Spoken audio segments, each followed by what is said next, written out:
Mahadev app घोटाळ्याचं Beed connection असल्याचा आरोप भाजप आमदार सुरेश धस यांनी केलाय। महादेव ॲपच्या माध्यमातून परळीतील लोकांनी अब्जावधी रुपये कमावले असून त्यांच्या मागे त्यांचा आका आहे। महादेव ॲपचा तपास केला असता त्याची लिंक ही परळीतून मलेशियापर्यंत पोहोचेल असं सुरेश धस यांनी म्हटलंय। याच्या मागे सुद्धा आका आहे असं ते म्हणतायत। बीडमधील कोणतंही प्रकरण घ्या, त्याच्या मागे एकच आका आहे असा उल्लेख त्यांनी आज देखील केलाय।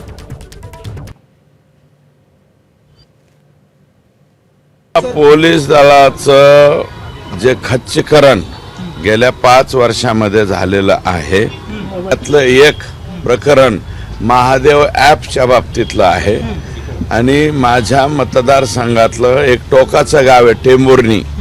या टेंभुर्णी गावाच्या तिथं एकाच व्यक्तीच्या नावावर गोविंदजी 9 अब्ज रुपयाचं ट्रान्झॅक्शन झालंय। 9 अब्ज। आता तुम्ही म्हणता 100 कोटीच्या वरती घोटाळा झाला तर ईडीची चौकशी लागली पाहिजे। तर 9 अब्ज रुपयाचं जर ट्रान्झॅक्शन एका सिंगल पर्सन वरती झाला असेल बीड जिल्ह्यामध्ये तर याच्यावरती कोणत्या यंत्रणेने हे तपासलं पाहिजे हे याचं उत्तर तुम्हीच द्या। अब्जावधी रुपयामध्ये घोटाळा हा महादेव ॲपच्या माध्यमातून बीड जिल्ह्यामध्ये झालेला आहे आणि त्याच्यावरती चांगले काम करणारे अधिकारी बाहेर काढले गेले आणि जे निष्क्रिय अधिकारी आहेत आणि आम्ही सांगू तेच करू आणि मग त्यांनी एवढ्या मोठ्या या घटनेमधल्या आरोपींचे जामीन करून दिले, त्यांना सहकार्य करणं, काही आरोपींची आणि त्याची लिंक मलेशियापर्यंत जाते थेट।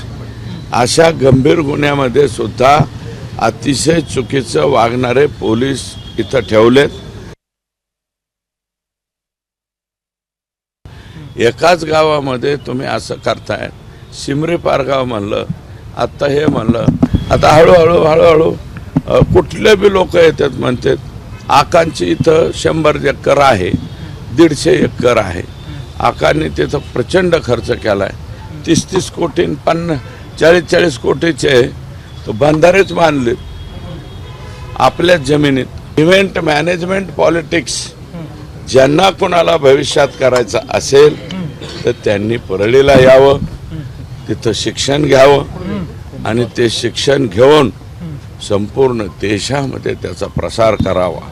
सपना चौधरी, रश्मिका मंडाना, अजून काय माझ्या नवीन प्राजक्ता माळी, प्राजक्ता माळी सुद्धा आमच्या इकडे येतात वाटतं।